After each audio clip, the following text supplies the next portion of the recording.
लाखो मुलांच्या कत्तली झाल्या, शेकडो हजारो मंदिरं फोडून टाकण्यात आले. ते इथंही होणार, कारण की जागोजागी पाकिस्तान तयार झालेले आहेत.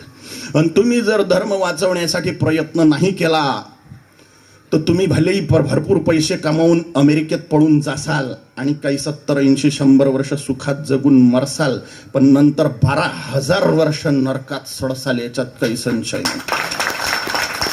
कारण की तुम्ही धर्म संरक्षणाचा मार्ग सोडून पळून गेले, धर्म संरक्षण न करता पळून गेले, म्हणून तुम्हाला 12,000 वर्ष नरकात जा लागेल. मग तुम्ही मारामाऱ्या करण्यासाठी गावात फिरलं पाहिजे का? नाही. धर्मासाठी एकजूट होऊन सळका भाषावाद जातीवाद हाणून पाडण्यास मदत करा आणि अशा राजांना सपोर्ट करा जे हिंदू धर्मप्रेमी आहेत, जे धर्मरक्षणाची गोष्ट करतात. जर तुम्ही असं करणार नाही, राजनीतीची घृणा करसाल,